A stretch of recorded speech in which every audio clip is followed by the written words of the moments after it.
ఒకడు. ఆయన రాసినటువంటి గ్రంథం 9వ అధ్యాయము 9వ వచనాన్ని మనం అందరం కలిసి చదువుదాం. జకర్యా గ్రంథము 9వ అధ్యాయము 9వ వచనాన్ని అందరం కలిసి చదువుదాం.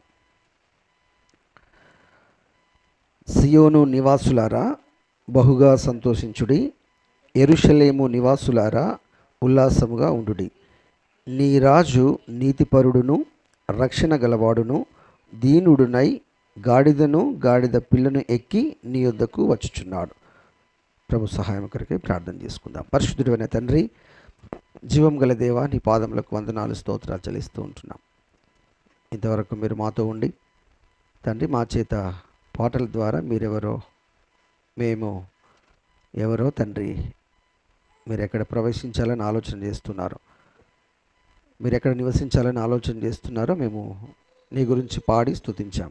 ఈ సమయంలో తండ్రి, వ్యక్తిగతంగా మేము మిమ్మల్ని ఆరాధించడానికి సిద్ధపడుచుండగా నీ వాక్యం చేత నన్ను మమ్మల్ని బలపరచమని మా ప్రభువైన యేసుక్రీస్తు నామములో స్తుతించి ప్రార్థించి వేడుకుంటున్నాను మా తండ్రి, ఆమేన్. కొన్ని నిమిషాలు మనము దేవుని మాటలు చూసుకొని ఆరాధనలోకి ప్రవేశించుదాం. ఈ జకర్యా గ్రంథము పాత నిబంధనలో ఉంది. అంటే ప్రభువైన యేసుక్రీస్తు అప్పటికే ఇక్కడ లేడు. అయితే ఈ ప్రవచనము యేసుక్రీస్తులో నెరవేరిందని మనం చూస్తాం. మరొకసారి చూడండి. సియోను నివాసులారా బహుగా సంతోషించండి, యెరూషలేము నివాసులారా ఉల్లాసముగా ఉండుడి. బహుగా సంతోషించండి, ఉల్లాసముగా ఉండండి. ఎందుకు అనంటే, నీ రాజు అయినటువంటి యేసుక్రీస్తు ఎలాంటి వాడు అనంటే, నీతిపరుడు, రక్షణ గలవాడు, దీనుడు. ఆయన గాడిదను గాడిద పిల్లను ఎక్కి నీ దగ్గరికి వస్తున్నాడు, నీ యొద్దకు వస్తున్నాడు. సో ప్రభువైన యేసుక్రీస్తు అలాగే ఈ లోకానికి వచ్చినట్టు కొంతకాలం తర్వాత ఆయన మన దగ్గరికి దిగి వచ్చి కాలము సంపూర్ణమైనప్పుడు ప్రభువైన యేసుక్రీస్తు మానవ అవతారిగా ఈ లోకంలోకి వచ్చి మనతో పాటు తిరిగి మనతో పాటు ఉండి తను చేయని తప్పులని, తను చేయని పాపమును తన మీద వేసుకొని, మనకు సంబంధించిందంతా తన మీద వేసుకొని ఆయన చనిపోయి తిరిగి లేచినట్టుగా మనం చూస్తాం. అదే మనకు రక్షణ అని మనము దాన్ని గురించి పాడుతూ ఉన్నాం. అయితే ఇక్కడ ఆయన గురించి నీతిపరుడు అనుంది. అంటే ఆయనలో అనీతి ఏమీ లేదు, తనలో నీతి మాత్రమే ఉంది. తర్వాత ఆయన రక్షణ గలవాడు, రక్షణ ఇచ్చేటువంటి వాడు. ఆ కాలంలో రాజులు దేశానికి రక్షణనిచ్చేటువంటి వారు, దేశ ప్రజలని రక్షించేటువంటి వారు. రాజులై కాదు, పైన ఉన్నటువంటి అధికారులు ప్రజల యొక్క బాగోగులను చూసుకునేటువంటి పరిస్థితి. వారికి ఒక గొప్ప ఆధిక్యత ఉండేది. వారు నివసించు ప్రదేశాలు వేరు, ప్రత్యేకంగా ఉండేవి. వారు తినే భోజనము ప్రత్యేకమే, వారు ఎంచుకొని ఎక్కి వెళ్ళే వాహనాలు ప్రత్యేకమే.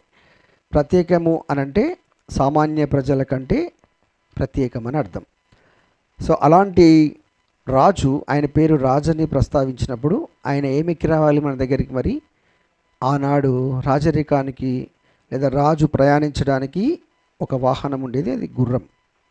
సో గుర్రాల మీద, రథాల మీద వచ్చేటువంటి రాజులు ఆనాడు ఉండేటువంటి టైంలో మనకొక రాజు ఉన్నాడు అని సియోను నివాసులకి, యెరూషలేము నివాసులకి, అనగా తన స్వాస్థ్యము అని పిలువబడినటువంటి పిల్లలకి ఒక ప్రవచనం ఈ పాత నిబంధనలో, అనగా క్రీస్తు పుట్టక ముందే ఈ ప్రవచనం ఇవ్వబడిందనే సంగతిని మనం జ్ఞాపకం చేసుకోవాలి. మరి ఈ రాజు ఎలాంటి వాడు, ఎలాగొస్తున్నాడు, ఆయన లక్షణాలు ఏంటి అని ఇక్కడ చాలా చక్కగా వివరించినట్టు మనం చూస్తాం. ఏంటని? నీ రాజు నీతిపరుడు, నీ రాజు నీతిపరుడు, నీ రాజు రక్షణ గలవాడు. రక్షణ ఆయన చేతిలో ఉంది, ఆయనలో ఉంది. అంటే ఆయనలో ఉంది అని అంటే ఆయన రక్తంలోనే రక్షణ ఉంది. సో ఆ రక్త ప్రోక్షణ శిల్వ మీద జరిగింది. ఆ ప్రోక్షణ అనుభవం నీలో ఉంది కాబట్టి నువ్వు ఈనాడు ఆ రక్షకుడైన క్రీస్తు ద్వారా నువ్వు ఈ లోకంలో నుంచి ప్రత్యేకించబడ్డావు. సో ఆయనని గురించి నువ్వు సంతోషంగా ఉన్నావు, ఉల్లాసంగా ఉన్నావు. నీ మీద ఇప్పుడు పాప భీతి లేదు, నీ మీద పాప నేరారోపణలు ఏమీ లేవు అనేటువంటి సంగతిని నువ్వు గమనించాలి. సో రక్షణ కలవాడు, ఆయన నీతిపరుడు, తర్వాత దీనుడు అని అంటాడు. ఆయన లక్షణాలని ఇక్కడ జ్ఞాపకం చేస్తూ, ఆయన దీనుడు, రాజే కానీ ఆయన రాజుగా నీ దగ్గరికి రాలేదు. ఎలాగొచ్చాడు? దీనుడుగా వచ్చాడు. సో ఒక రాజు తన స్వభావ సిద్ధమైనటువంటి లక్షణాలని పక్కకు పెట్టి నీ దగ్గరికి వచ్చినప్పుడు ఆయన గురించి నువ్వేమని పొగుడుతావు? ఆయన ముందే కాదు, ఆయన వెళ్ళిన తర్వాత ఏమని పొగుడుతావు?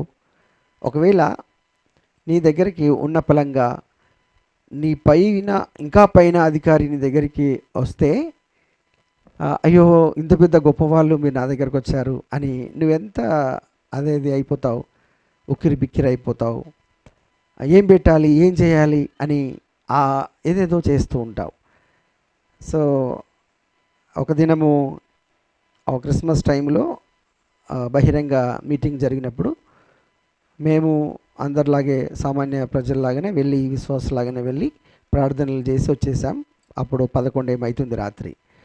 11 తర్వాత మేము ఇంట్లో మంచిగా పడుకుందామనే టైంలో ఒక ఫోన్ వచ్చింది. అక్కడ ఆ బహిరంగ ప్రచారంలో లేదా ఆ యొక్క సభలో ప్రసంగించిన ఆ వ్యక్తి మీ ఇంటికి ఇప్పుడు వస్తున్నాడని. ఆయన ఎవరు అంటే జాన్ వెస్లీ అని. మాకు ఏం చేయాలని అర్థం కావట్లేదు. అప్పుడు 11 అవుతుంది. ఇంట్లో మీరు నమ్మరు, పాలు కూడా లేవు, అప్పటికి అన్నీ అయిపోయాయి. సో అప్పుడు శివక్క వాళ్ళకి నేను ఫోన్ చేశాను.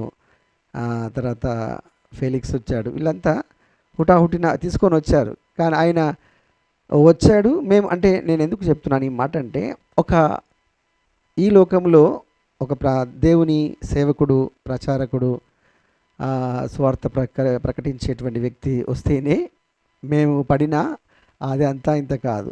ఈమె వెళ్ళేమో కిచెన్లో టీ చేస్తూ ఉంది. అమ్మ అనుపమ ఇట్రాండి, ఏం కాదు ఇట్రాని పిలిచి మరీ కూర్చోబెట్టి ప్రేయర్ చేసి వెళ్ళాడు తొందరగానే. అంటే ఇలాగా మనము ఒక వ్యక్తి గురించి ఆలోచన చేస్తే, మరి ఆయన ఎవరట? రాజు అంట. నీ రాజు అంటే మనందరికీ రాజు యొక్క లక్షణాలలో నీతిపరుడైన రాజు. రాజుల గురించి మనం చాలామంది రాజుల గురించి చదువుతాం, వారి అవలక్షణాల గురించి చదువుతాం. సో ఆ రాజులు వేరు, ఈ రాజు వేరు. సో ఆ రాజు గుర్రం ఎక్కి తన వైభవాన్ని అందరికీ కనబడేటట్టు, తన రౌద్రాన్ని నేనేం చేయగలనో అని చూపించేటువంటి ఆ సందర్భాన్ని ఆయనలో మనం చూస్తే, ఇక్కడ ఒక ప్రత్యేకమైన రాజు. ఈ రాజు ఎలాంటి వాడు అని అంటే, పుట్టుకలోనే మనం చూసాం, హేరోదునే భయభ్రాంతులకు గురి చేసినటువంటి రాజు. యేసుక్రీస్తు పుట్టాడు అనేటువంటి ఒక వార్త వినగానే, యూదుల రాజుగా పుట్టినవాడు ఎక్కడున్నాడు, మీకు ఒకవేళ కనబడితే నాకు వచ్చి చెప్పండి, నేను వెళ్ళి పూజిస్తానని కపట ప్రేమ, కపట ఆలోచన చేసిన ఆ రాజు హేరోదు రాజు. అది ఈలోక రాజు యొక్క లక్షణం. అయితే ప్రభువైన యేసుక్రీస్తు అనేటువంటి రాజు ఇక్కడ ఎలాంటి వాడు అనంటే నీతిపరుడు. సో ఆయనలో నీతి మాత్రమే ఉంది. మరి నీతిపరుడు అయినటువంటి రాజు నిన్ను నీతిగా చేశాడు అనే సంగతిని మనం చాలాసార్లు ధ్యానం చేస్తాం. నీతియే లేని నా నీచ బ్రతుకుని అనేటువంటి ఒక పదం వాడతాం మనం. సో ఆయనలోకి వచ్చాక మనము నీతిమంతులం అయ్యాం. సో మనల్ని నీతిమంతులుగా చేసేటువంటి ఒకే ఒక్క రాజు ఎవరు అనంటే ఆయనే యేసుక్రీస్తు. ఆయన రాజు. సో ఆయన పరిచయం అలాగుంది.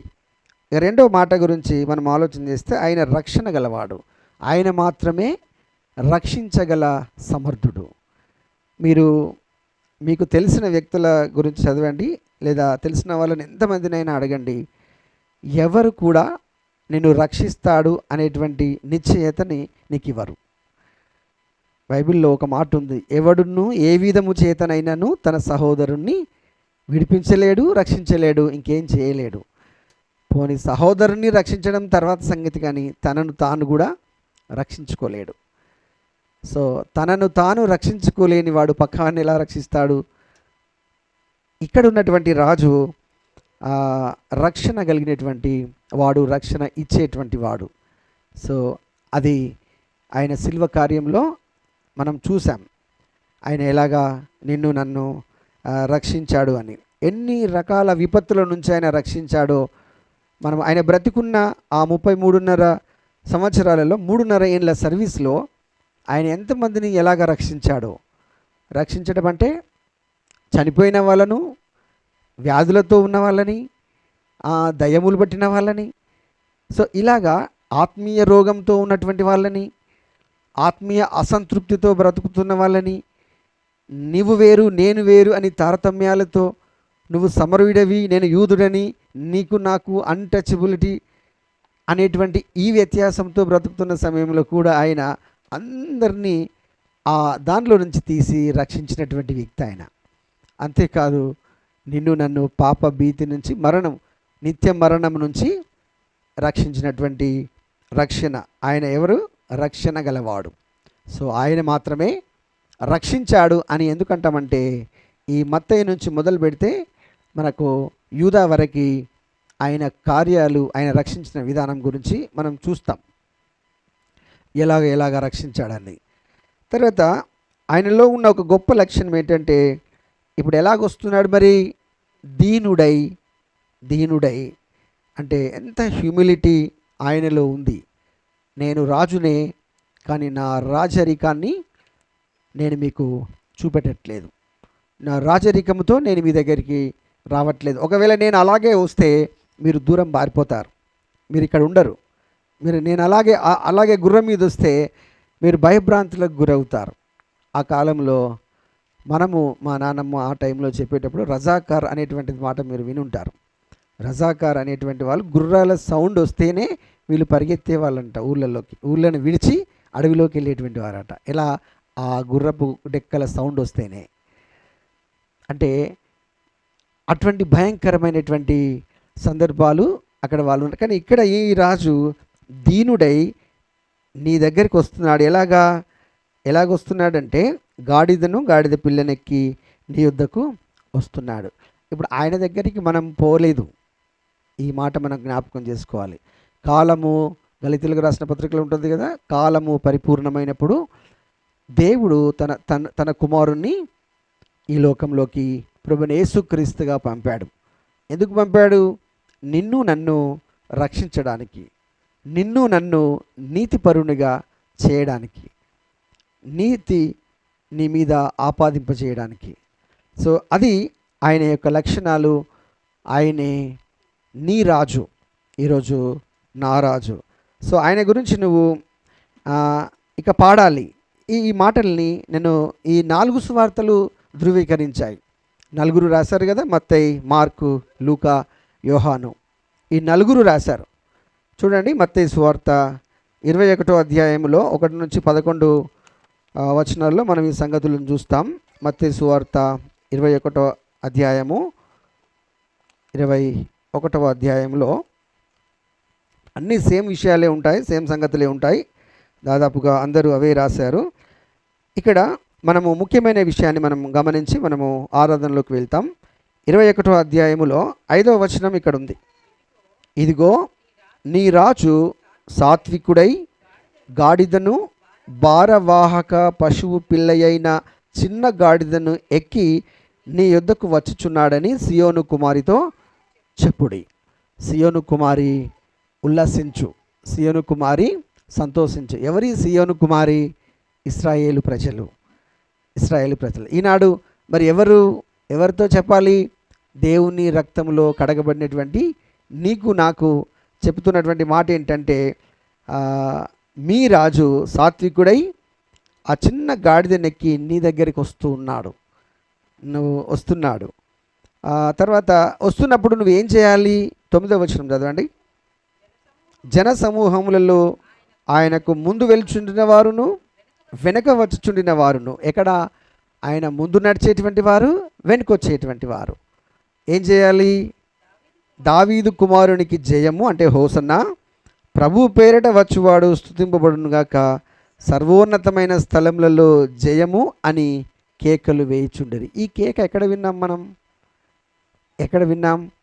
యెరూషలేము ప్రవేశములో, యెరూషలేము పట్టణ ప్రవేశములో ఈ మాటలు వింటున్నాం. ఆయన పుట్టినప్పుడు కూడా మనం విన్నాం. మత్తయి సువార్తలో ఇదే, మత్తయి సువార్త 2వ అధ్యాయం అనుకుంటాం, చదవండి ఎవరైనా, లేదా లూకాలో ఉంటుంది.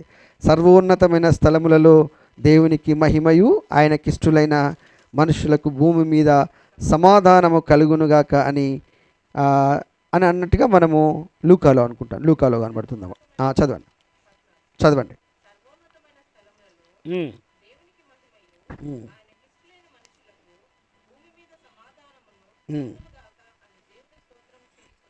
ఇది మనము చదువుతున్నటువంటి మాట ఏంటంటే, ఈ యెరూషలేములోకి ప్రవేశించేటప్పుడు గాడిద పిల్లని ఎక్కి ఆయన ప్రవేశించేటప్పుడు ఈ మాటలు మనం వింటున్నాం. ఎవరంటున్నారు ఈ మాట? వెనుక ఉన్న వాళ్ళు అంటున్నారు, ముందు వచ్చేటువంటి వాళ్ళు అంటున్నారు. ఎలాగంటున్నారు? పెద్దగా కేకలు వేస్తున్నారు. ఇలాగ చెప్తూ పెద్ద గట్టిగా కేకలు వేస్తూ ఉన్నారు ఆయనను గురించి. సో ఇక్కడ ఒక క్రొత్త కీర్తన పాడిరి అని ప్రకటన గ్రంథంలో కూడా ఉంటుంది. ఆయన స్తుతిస్తున్నటువంటి వారు ఒక క్రొత్త కీర్తన అక్కడ నిలబడ్డ వారు పాడారు.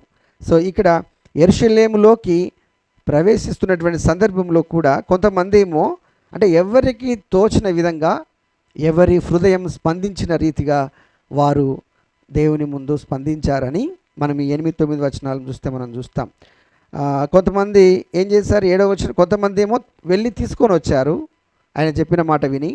కొంతమంది వచ్చి రాగానే దాని మీద వీళ్ళ బట్టలు వేశారు. కొందరేమో దారి పొడుగున ఏం చేశారు? చెట్ల కొమ్మలు వేసేశారు. కొందరేమో వెనక వచ్చేవాళ్ళు, ముందు వచ్చేవాళ్ళు ఆయనకు జయము, ఆయనకి స్తుతి, సర్వోన్నతమైన స్థలములలో ఆయనకు జయమని కేకలు వేస్తూ ఉన్నారు. ఇది ప్రభు దగ్గర ప్రభు యొక్క స్థితిని, ప్రభు యొక్క మాటని విని కని ఆయనతో ఉన్నటువంటి లేదా ఆయన దగ్గర ఉన్నటువంటి ప్రజలు చేస్తున్నటువంటి స్తుతి ఆరాధన ఇది. సో ఆయన గురించి వాళ్ళు చేస్తున్న స్తుతి ఎలా ఉంది? వెనక ఉన్నవాళ్ళు, ముందున్న వాళ్ళు, ఆడ పక్కలో ఉన్నవాళ్ళు, మాట విన్నవాళ్ళు ఎంతమంది ఇక్కడ ఉన్నారు? సో అందరూ ఇది మాత్రమే కాదు, ఆ ఊర్లో ఏ ఊరది? బేత్పగే, ఒలివ కొండ దగ్గర ఉన్న బేత్పగే అనే ఆ గ్రామంలో ఉన్న దాని ఓనర్ కూడా మాత్రం మారు మాట్లాడకుండా, అది ఎవరికి కావాల్సింది? ప్రభువుకు కావాల్సిందనగానే మారు మాట్లాడకుండా ఇచ్చేసినటువంటి సందర్భం. సో ఆ మాట ఎవరు రాశారు? లూకా రాశాడు అనుకుంటా. చూడండి, లూకా సువార్త 19వ అధ్యాయంలో ఉందా? ఎవరు రాశారు ఆ మాటని?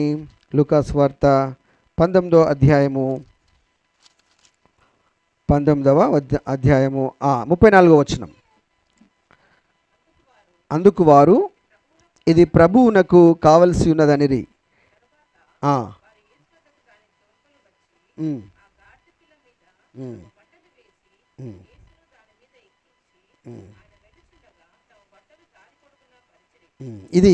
అది ఎవరికి కావాల్సింది? అది ప్రభువుకు కావలసి ఉన్నది. ఇప్పుడు ఎవరు ప్రభువుకు కావలసి ఉన్నది? కట్టబడినటువంటి ఆ బంధకాలలో ఉన్నటువంటి ఆ గాడిద పిల్ల ఎవరికి అవసరము? ప్రభువుకు అవసరం. ఎందుకు అవసరము? ఆయన దాని మీద ఆసీనుడై ఊరేగాలి. ఇప్పుడు బంధకాలలో ఉన్నటువంటి నీవెవరికి అవసరం? దేవుడికి అవసరం. ఆయన నీ మీద ఆయన ఊరేగాలి అంటే నీవు ఆయనకు ప్రతినిధిగా కనబడుతూ ఉండాలి. సో నీ మీద ఆయన కూర్చున్నాడు. ఇప్పుడు నువ్వు ఎవరి నామధారణ చేసుకొని వెళ్తున్నావనంటే క్రీస్తు నామధారణ చేసుకొని నువ్వు ఇప్పుడు లోకంలోకి వెళ్తూ ఉన్నావు. సో ఎంత గొప్ప ఆధిక్యత ఆ గాడిద పిల్ల విషయంలో దేవుడు చూపించాడో ఈనాడు నీ విషయంలో నా విషయంలో కూడా చూపించాడని మనం చూస్తున్నాం. రెండింటిని తీసుకొచ్చాడు, గాడిద పిల్లని తీసుకొచ్చాడు. ఎక్కింది దేని మీద? గాడిద పిల్ల మీదనే ఎక్కాడు. సో గాడిద పిల్ల మీదనే ఆయన ఎక్కి వచ్చాడు. ఇక్కడ ఇలా అందరూ గట్టి గట్టిగా కేకలు వేస్తూ ఆయనను స్తుతిస్తూ ఉంటే కొందరు అబ్జెక్ట్ చేస్తున్నారు. ఎవరు వాళ్ళు? చూడండి 39వ వచనం. ఎవరు స్తుతించారట? నేను చదువుతున్నాను, వినండి. 38వ వచనం చివరి భాగంలో 38వ వచనము లూకాసు వార్తలో, ఎవరట? ప్రభు పేరిట వచ్చు రాజు స్తుతింపబడును గాక, పరలోకమందు సమాధానమును సర్వోన్నతమైన స్థలములలో మహిమయు ఉండునుగాక అని తాము చూచిన అద్భుత క్రియలన్నిటిని గురించి మహాశబ్దంతో దేవుని స్తోత్రము చేయసాగిరి. అక్కడ ఏం రాశాడు ఈయన? మత్తయి ఏం రాశాడు?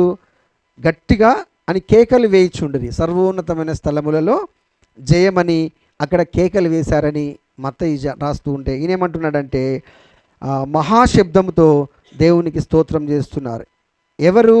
తాము చూచిన అద్భుతముల కార్యములన్నింటిని గూర్చి అనుంది. సో నువ్వు కనిన రుచి చూచి ఎరిగినటువంటి వారు, యెహోవా ఉత్తముడని ఎవరైతే రుచి చూశారో వారు ఏం చేస్తున్నారు? మహాశబ్దంతో దేవునికి స్తోత్రం చేస్తూ ఉన్నారు. అయితే అందులో కొందరు వచ్చి గద్దిస్తున్నారు. ఏంటి? 39వ వచనం. కొందరు ఎవరు? ఆ కొందరు ఎవరు? పరిసయ్యులు వచ్చి ఏమంటున్నారు? బోధకుడా, నీ శిష్యులను గద్దింపుమని ఆయనతో చెప్తున్నారు. ఏంది అరుపులేంది? ఈ కేకలేంది? ఒకసారి ఆపు అని చెప్పమనంటే దేవుడు ఏమంటున్నాడు తెలుసా? ఒకవేళ వాళ్ళు గనక ఆపితే, వీళ్ళు ఊరకుంటే ఆ రాళ్ళు కేకలేస్తాయి. ఎవరేస్తాయి? రాళ్ళు కేకలేస్తాయి. అంటే దీని అర్థం ఏంటండి? ఒకవేళ నీవు గనక స్తుతించకపోతే, స్తుతించవలసిన విధానంలో నువ్వు స్తుతించకపోతే ఆ రాళ్ళు సహితం నన్ను స్తుతిస్తాయి. రాళ్ళు సహితం దేవుడు వాడుకుంటాడనే మాట. అది ఎంత ఆలోచిస్తున్నప్పుడు నువ్వు ఖచ్చితంగా నువ్వు స్తుతించాలి. ఎందుకు స్తుతించాలి మరి? యెషయా గ్రంథంలో ఏమంటాడు ఆయన? సజీవులే కదా. ఎవరిని స్తుతించాలి? సజీవుడైన దేవుణ్ణి స్తుతించాలి. సో నీవు సజీవుడవి. నీవు ఎందుకు స్తుతించాలి? నువ్వు చూచిన అద్భుత క్రియలన్నింటిని గూర్చి మహాశబ్దముతో దేవునికి స్తోత్రగానం చేయాలి. ఏం చూసావు? ఏం అనుభవించావు? క్రీస్తు ప్రేమని ఎలా పొందుకున్నావు? ఎలా నడుస్తున్నావు? ఇవన్నీ జ్ఞాపకం చేసుకుంటూ నీవు దేవునికి స్తోత్రం చేయాలి. ఒకవేళ నువ్వు ఊరుకుంటే రాళ్ళు కేకలేస్తాయి. అది ఇక్కడ ఆయన మాట్లాడుతున్నటువంటి మాట. సో ఇక్కడ దేవుడు చాలా విషయాలు మీతో మాట్లాడుతున్నాడు. ప్రభువే నీ దగ్గరికి దిగొచ్చాడు. ప్రభువే వచ్చి నీ మీద ఎక్కిన తర్వాత ఒక చిన్న ఆలోచన చేయండి. అక్కడ ఎప్పుడైతే గాడిద పిల్లను ఆయన ఎక్కాడో ఆ గాడిద పిల్ల కాళ్ళు దేని మీద నడుస్తున్నాయండి? వాళ్ళు వేసిన బట్టల మీద నడుస్తున్నాయి, వాళ్ళు వేసిన కొమ్మల మీద నడుస్తున్నాయి. ఇప్పుడు క్రీస్తు పాదాలు భూమి మీద లేవు. క్రీస్తు పాదాలు దేని మీద ఉన్నాయి? గాడిద పిల్ల మీద ఉన్నాయి.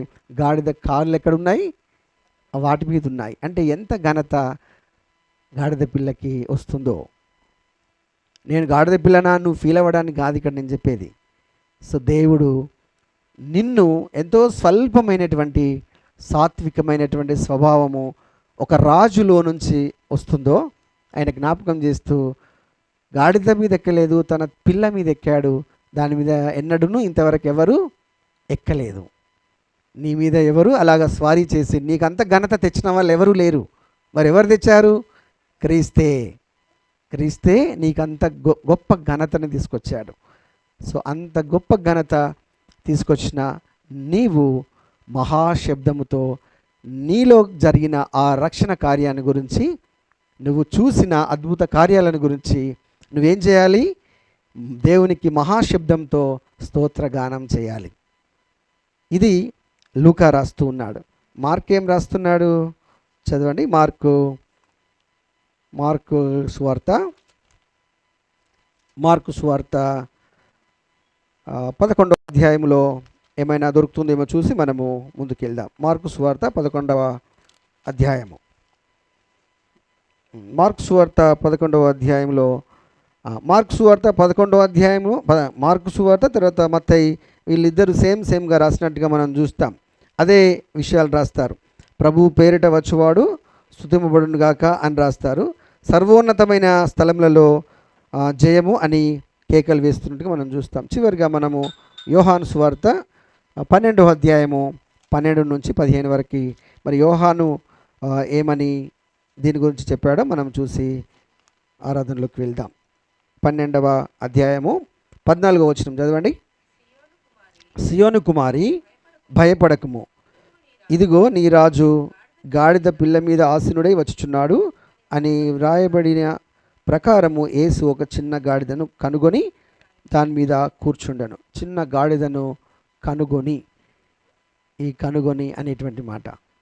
సో నిన్ను కనుగొని నీ మీద తను ఊరేగుతూ ఉన్నట్టు. సో నిన్ను తనకు ఒక పత్రికగా, నిన్ను తన స్వార్థ రాజ్య వ్యాప్తిలో ఒక భాగంగా చేసుకోవడానికి. సో ఇప్పుడు ఎంత గొప్ప ఆలోచనో మీరు డెప్త్గా ఆలోచన చేస్తే అర్థమవుతుంది. నేను ఇప్పుడు ఎవరిని మోస్తున్నాను అని అంటే ఏం చెప్పాలి మీరు? క్రీస్తు సువార్తను మోస్తున్నాను, క్రీస్తుని నేను మోస్తున్నాను, క్రీస్తును ప్రకటిస్తున్నాను. ఈ మర్మం నీకు అర్థం కావాలంటే అపోస్తులైన పౌలు పత్రికలలో అర్థమవుతుంది, తన వ్యక్తిగత ఆరాధన మీకు అర్థమవుతుంది. సో పౌలు అంతకుముందు నేను ఏంటో, ఇప్పుడేంటో, నా బ్రతుకులో జరిగిన ట్రాన్స్ఫర్మేషన్ ఏంటో, మార్పు ఏంటో అని ఆలోచన చేస్తూ ప్రతిసారి ఎంత గొప్ప సర్వ సమాజమైన ఆయన భయం లేకుండా తన రక్షణ స్వార్థను ప్రకటిస్తూ ఆయన వారి ముందు నిలబడ్డటువంటి ఆ వ్యక్తిగా మనకు పౌలు కనబడతాడు. సో ఆయనను ప్రకటించడం, ఆయన నీ బ్రతుకులో చేసిన మాటల్ని చెప్పడం. అందుకే కీర్తనలో మనం చూస్తాం, నేను నీ రక్షణని వెల్లడి చేయకుండా నేను నా పెదవులు మూసుకోలేదు, సమాజంకు తెలియకుండా నేను మరుగు చేయట్లేదు, అందరి ముందు మహాసమాజం ఎదుట నీవు నా బ్రతుకులో కలుగజేసిన రక్షణను నేను వెల్లడి చేస్తాను. ఇది ప్రభు ఈ యెరూషలేములోకి ప్రవేశించినప్పుడు జరిగినటువంటి ఆరాధన క్రమము. ఉదయకాలము మరి పిల్లలు వేరే చర్చెస్లో ఎంతమంది వెళ్ళారో, దావీదు కుమారుడా జయము జయమని, దావీదు తనయ ఓసన్నా ఓసన్నా అని పాడుతూ, పాప పిల్లలకేం తెలియకపోవచ్చు కానీ రక్షణలోకి వచ్చిన నీకు నాకు తెలియవలసిన విషయం ఏంటంటే ప్రభువు గాడిద పిల్లని కాదెక్కింది, ఈరోజు నీ మీద, నీ బ్రతుకు మీద, నీ జీవితంలో, నీ హృదయంలో కూర్చొని నిన్ను నడిపిస్తున్నాడు. అంతే, ఇంకా నీ హృదయంలో ఆయన ఆసీనుడై నిన్ను నడిపిస్తున్నాడు. ఇప్పుడు జయము నీ పాదాలు ఎక్కడుంటాయి? ఇప్పుడు ఎక్కడుంటాయండి? గాడిద పిల్ల కింద మన్ను తగలకుండా, రాయి తగలకుండా ఆ మెత్తగా వేసినట్టు, వస్త్రాలు చింపి వేసినట్టు, ఆ కొమ్మలు వేసినట్టు నీ కింద అలాగా వేస్తూ నేను సంరక్షిస్తూ ఉన్నాడు. సో ఈ సంరక్షణ, అందుకే ఆయన గురించి ఏమన్నాడు జకర్యా? మరొకసారి చూడండి ఆ మాటలు. నీతిపరుడు, తర్వాత రక్షకుడు, ఆ తర్వాత సాత్వికుడు. సో ఇవి ఆయన గురించినటువంటి మాటలు. అవి 9వ అధ్యాయం 9వ వచనంలో ఉన్నాయి. ఇవి నీ రాజు ఎలాంటి వాడు? నీతిపరుడు, రక్షణ గలవాడు, దీనుడు. ఎక్కడికి వస్తున్నాడు? నీ దగ్గరికి వస్తున్నాడు. ఆల్రెడీ వచ్చేసాడు, నీ హృదయంలోకి వచ్చేసాడు. ఇప్పుడు నువ్వు చేయవలసిందేంటి? ఆయన నీ బ్రతుకులో చేసిన ఘనకార్యములన్నింటినీ తలంచుకుంటూ నువ్వు ఆరాధన చేయాలి. ఈ ఆరాధన అందరికీ ఆమోదయోగ్యంగా, దేవుడు అంగీకరించేదిగా ఉండాలి. అందరూ విని దేవుని యందు భయభక్తులు ఉంచేదిగా ఉండాలని మనం గతంలో కీర్తనలో ఒక మాట ఉందా చూసాం మనం. సో కాబట్టి ఈ రీతిగా విరిగి నలిగిన హృదయముతో, ఆ తర్వాత క్రీస్తును నీ హృదయములో కూర్చున్నబెట్టుకున్నటువంటి ఆ అనుభవంతో నువ్వు ఆరాధించాలి. సో అందుకే యెరూషలేము గుమ్మములారా, ఇంతకుముందు ఒక పాట పాడాం మేము. యెరూషలేము గుమ్మములారా, మీ రాజు వస్తున్నాడు. మీరేం చేయాలి? మీ ఆ తలుపులు కాదు, మీ హృదయం తలుపులు తెరవాలి. ఖర్జూర బట్టలు, ఈ బట్టలు కాదు, మీ హృదయాన్ని చింపుకొని ఇలాగా చేయాలని అందులో ఉంది. సో యెరూషలేము గుమ్మములారా, రాజును లోనికి రానివ్వండి. సో ఖర్జూర బట్టలు ఇవి కాదు, అవి భౌతికపరమైనటువంటివి. కానీ ఇక్కడ ప్రభువు నీ హృదయము ఇలాగ చింపుకొని ఆయన ఆహ్వానించమని ఉంది. అంటే నిజమైనటువంటి ఆరాధన ప్రభు కోరుతూ ఉన్నాడు. దీన్ని ఏమంటారు? పామ్ సండే అంటారు. Palm Sunday. సో మట్టల ఆదివారం. ఎందుకు మట్టల ఆదివారం అని అంటే ఆ పరిచినటువంటి ఆదివారం. మరి ఆదివారంలో ఉన్న ఆరాధన ఏంటి? ఇది దాని వెనకాల ఉన్న ఆరాధన. సో ఇక్కడ ఎవరు సౌండ్ చేయలేదు, యజమాని సౌండ్ చేయలేదు. గాడిదల యజమాని ఆయన అక్కడ ఉంటుంది, నువ్వు వెళ్ళు. ఆయన ప్రభువుకు కావాల్సిందంటే వచ్చేసింది అంతే. అది రాగానే జరగాల్సిన కార్యక్రమాలు ఎవరి పని వాళ్ళు చేసేసి ఆ కార్యక్రమాన్ని నడిపించారు. దేవుడు యెరూషలేముకి ఎన్నిసార్లు ప్రవేశించాడండి? యెరూషలేములోకి ఎన్నిసార్లు వెళ్ళాడు? దేవాలయంలోకి. యెరూషలేము యాత్ర ఇది ఎందుకు వెరైటీగా ఉంది? మరి 12 సంవత్సరాల టైంలో వెళ్ళి మందిరంలోకి వెళ్ళి అందరినీ ప్రశ్నలేసి ఉక్కిరి బిక్కిరి చేశాడు. అసలు నిజమైన సువార్త ఏంటో వారికి తెలియజెప్పాడు. ఎన్నిసార్లు వెళ్ళాడు, కానీ ఈసారి ఏంటి ప్రత్యేకం? మరి ఇది ఎప్పుడు? ఇక దీని తర్వాత ఏంది? ఆయన ఎక్కాల్సింది ఏంటి? యెరూషలేము యాత్రలో తర్వాత నెక్స్ట్ ఏంటి? ఆయన సిల్వ మీదకి ఎక్కాల్సిందే, కల్వరి యాత్రే. సో ఈ యాత్రకి, ఈ యెరూషలేము ప్రవేశానికి ఉన్న విలువ ఏంటంటే ఆయనలో ఉన్న దీనత్వాన్ని ప్రకటించడం. దీనత్వం, ఒక గాడిద మీద ఎక్కడం, అందులోకి వెళ్ళడం. సో ఇది మనకు కలిగినటువంటి రక్షణ. ఇది ఎప్పుడు చెప్పబడింది? ఆనాడు ఎప్పుడో క్రీస్తు పుట్టకముందే జకర్యా 9:9 చెప్పేశాడు. ఇప్పుడు ఈ నూతన నిబంధనలో ప్రభువైన యేసుక్రీస్తు ద్వారా అది నెరవేరింది. ఇప్పుడు నువ్వు నేను ఎక్కడున్నాం? నూతన నిబంధనలో ఉన్నాం, ఆయన రక్షణలో ఉన్నాం. ఆయన హ్యూమిలిటీని, ఆయన దీనత్వాన్ని పొందుకొని మనం ఉన్నాం. ఆయన నీతిని మనం పొందుకొని ఉన్నాం. సో ఇవి ఆ ప్రవేశంలో నీకు నాకు లభించినటువంటి ఒక గొప్ప ఆధిక్యతలు. సో వీటన్నిటిని ఆధారం చేసుకొని దేవుని మనం ఆరాధన చేద్దాం. మంచిదన్న.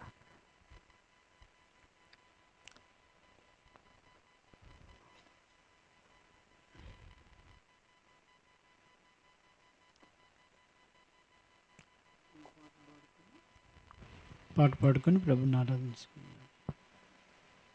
గొప్ప దేవుడవు నీవే, స్తుతులకు పాత్రుడ నీవే. గొప్ప దేవుడవు నీవే, స్తుతులకు పాత్రుడ నీవే.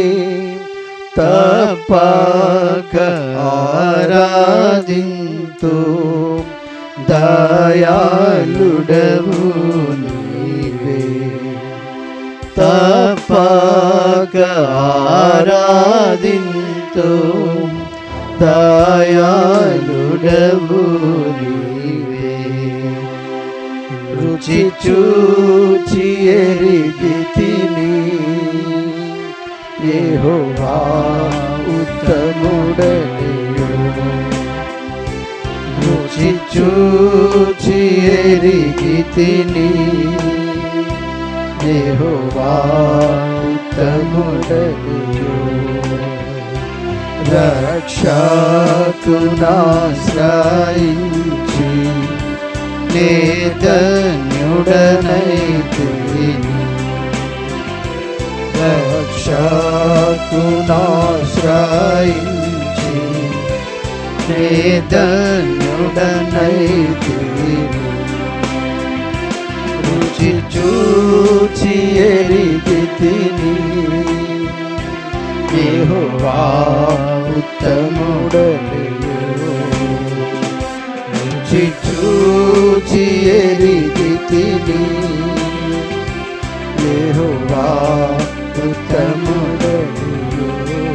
మొట్టమొదటిగా సండే స్కూల్ టీచర్ ప్రభుని ఆరాధిస్తే ఆ తర్వాత మనం ఆరాధించుకుందాం.